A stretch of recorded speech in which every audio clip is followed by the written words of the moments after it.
G'day, Tiny here from Off Tap Brewing. How you guys doing? It's another little video that I'd shoot today, which was the day I shot the last two. Just another quick little sort of thing that's been on my mind to share with you guys, just so I'm tidying my kitchen up.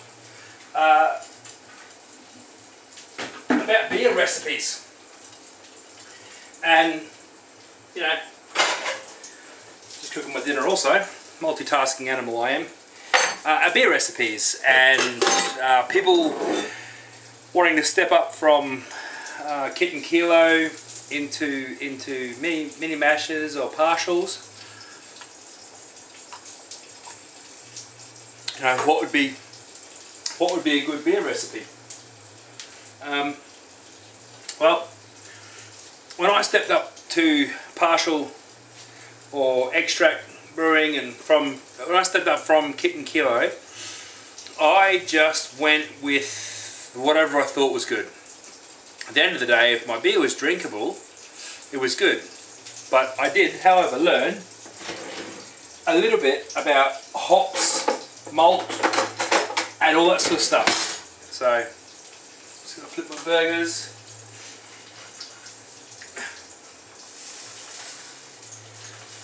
Yep. I learned a lot about hops, and I started doing what I call smash beers, where I used single malt edition, single steeped grain edition, single hop edition, not single hop edition, but single hop type. So, you know, if you're doing you want an IPA style beer, then you go with a couple of kilos of malt in your water. If you're doing a 23 litre batch, a couple of kilos of grain steeped at the right temperature. And then your hops, because then you're going to develop a taste for your basic ingredients. And as you go up, as you step up from that, I'd probably start at just using malt extract.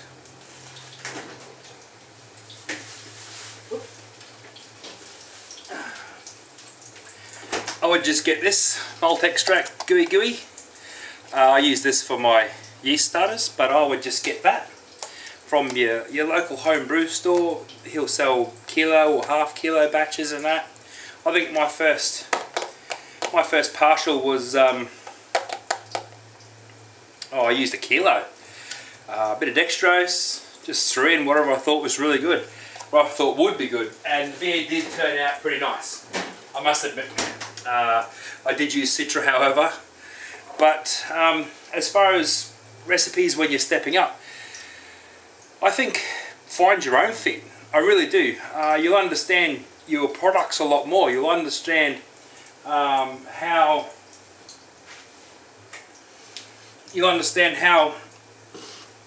that sort of stuff behaves in your beer and all that. I really got to do some dishes.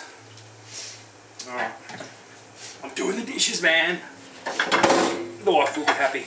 Making dinner, doing dishes. Right? Yeah. So, if any advice I could impart on recipes is just make them up. Get yourself a good. Hang on.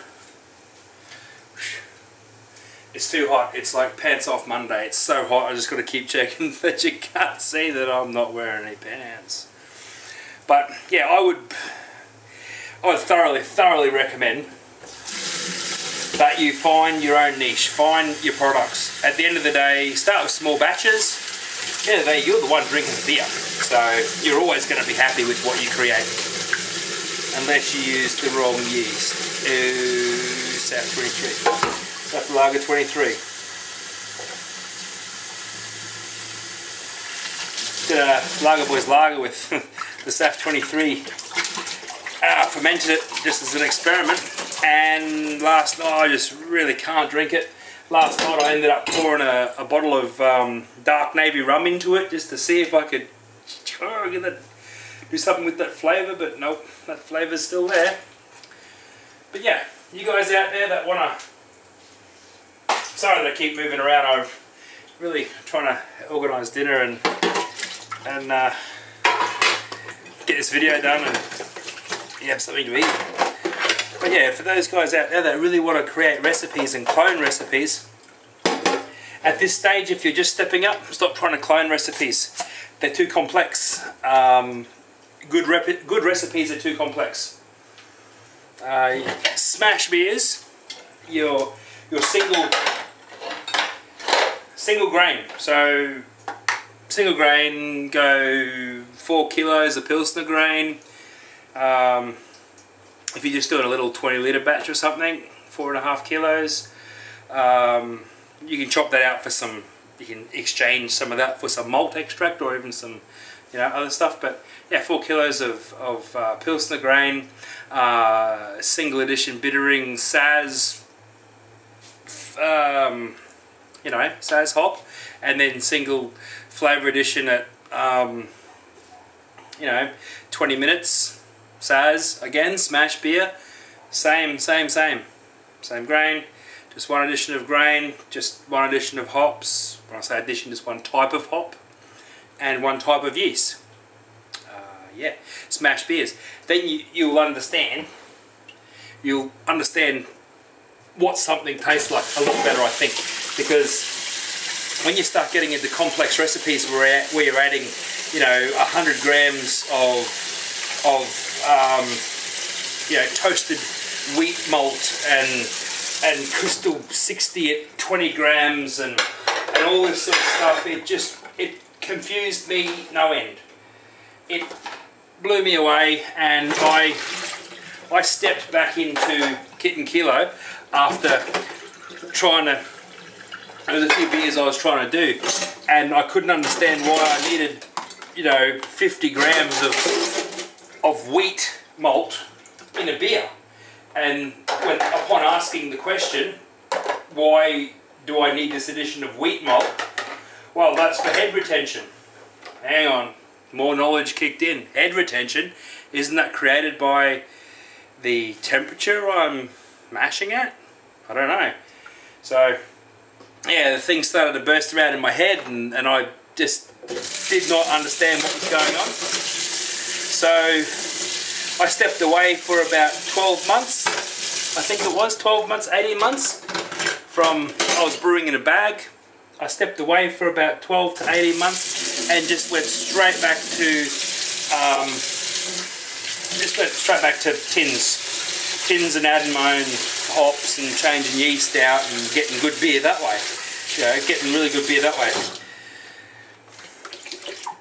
And then, yeah, the opportunity arose for me to get a Brewmeister. See my bum. Opportunity arose for my Brewmeister purchase. That went off without a hitch. So the learning began. And I don't blend too many grains together to get a nice beer.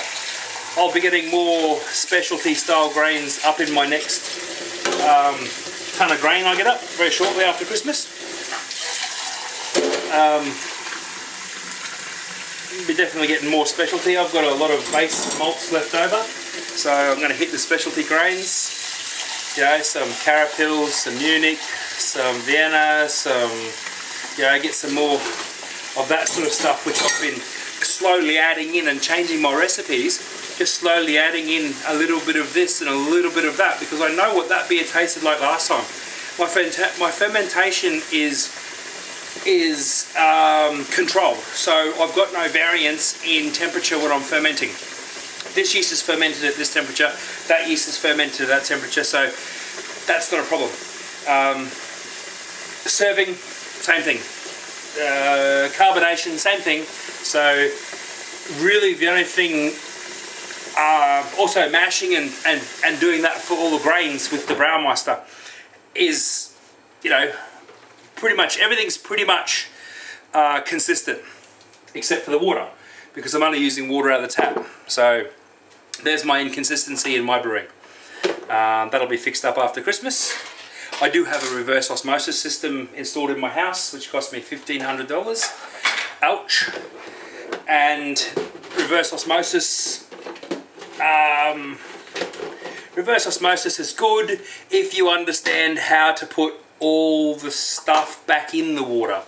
I was going for the reverse osmosis. It was $2,500 for the system that takes everything out of the water and then puts all the good stuff back in. But they wouldn't adhere to my finance terms. I had a strict guideline. I will pay you this much for this long and I want that system. They said, no, how are you going to afford filters? I said, I've factored that in. That's why I'm saying I will pay you this much for this long. Oh no, we can't do it. We can only give you this one. Well, I'll pay this one off over this long. Oh, okay. To get the sale, they said okay on the lesser system, but I can upgrade. So at the moment, really, my only thing is, my only inconsistency is the water. Temperatures and everything else are spot on. So I just got what, 6 pH testers in the mail, like this week. Electronic ones, boop, boop, real cheap, real good. So yeah, we've got those there. So I'm going to start over Christmas holidays, start really getting into my water and making my water as consistent as my mashing, as my fermentation, as my serving. Everything consistent, consistent, consistent. That's the key. That's the key, brother. So, recipes. Start with something simple. Start with a smash beer. Start with single. Don't go and put Saz in and then add Pride of Ringwood, because you're not going to understand what Saz is doing for your beer if you're changing it up. You know, you see in my videos how I'm chopping and changing hops. Well, I know what those hops taste like. I know that Cascade tastes like this and that Citra tastes like that. I used Simcoe for the first time this weekend in my house IPA. So Simcoe is new to me, but smells very similar. It's very piney and all that sort of stuff. So yeah, I should get good results of that. Something like Zythos is a mixed blend of hops from America that has, you know, all these other extraordinary flavors in it. Kohatu and, you know, Nelson's and all these other flavors that I know what they taste like because I've used them individually in beers. It's the only way that you're gonna know how to brew. Stop trying to clone. Yeah. When I first got into home brewing, I wanted to brew a Carlton Cold or a Tooheys New, whatever I could get closer to. And I was dumbfounded at the fact that I'm home brewing and I can't get anything closer. Anything close. But hang on a minute, my brewery cost me $85. Theirs cost them how many millions? Okay. How many scientists do I have working for me? None. I've got a pisshead. He works pretty well. He works for beer. Yoink. The dishes aren't getting done, so... yeah. Here's a beer and doesn't work. So, you know, I've got all these factors that change my outcomes on things. You know, but yeah. Ramble, that's dirty still. I don't even know why I washed it up. Ramble. Recipes. Just try your own. That's the way you'll create your own. You'll look in your fridge, you'll look in your inventory, and you'll say, oh shit, I've got this, and I've got that, and I've got this. Oh, I don't have enough to make a beer. But, or do you? If you know how to utilize your hops better. If you know how to blend the flavors, and if you know what this tastes like over this, and if you can put a mango flavor with a pine flavor, with a fruit salad flavor over a passion fruit flavor, and build these things up, or you want to go earthy tones, you want to go, oh shit, I've only got Pride of Ringwood, I've only got EKG, East Kent Goldings, tiny little bit EKG, but I've got a shitload of Fuggles. Hang on a minute, Fuggles, EKG, they're brother and sister, almost. They taste very similar. They are a different hop, guaranteed, and there's people out there that'll say, no. But you can interchange one for the other, so blend them, put them in. Add your alpha acids up, put it in your software, and off you go. You're not going to really, you know, you're not going to really ruin a beer by mixing East Kent Golding or Fuggles or Cascade and say Galaxy. I mean Galaxy and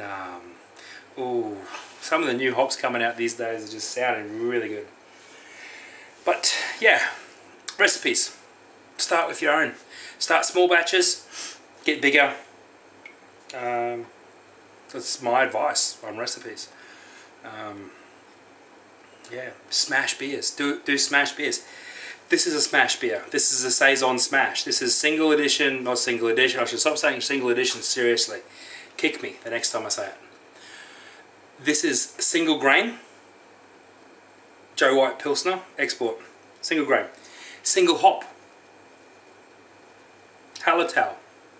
Hallertau for bittering was a lot. Hallertau for flavour was okay. And that's it. That's the Saison. Smash beer. I know what these things taste like in their basic level. I can go and add, I could have added Vienna. I could have added to go along like the sort of German style lager sort of range. I could have, you know, thrown in, chopped out for 2 kilos of Vienna, and I could have done this and I could have done that. But I'm really happy with this beer. It's a smash beer. Most of my beers are pretty close to smash beers. They're very simple. Hang on. Keep it simple, stupid. And remember, beer makes you smarter.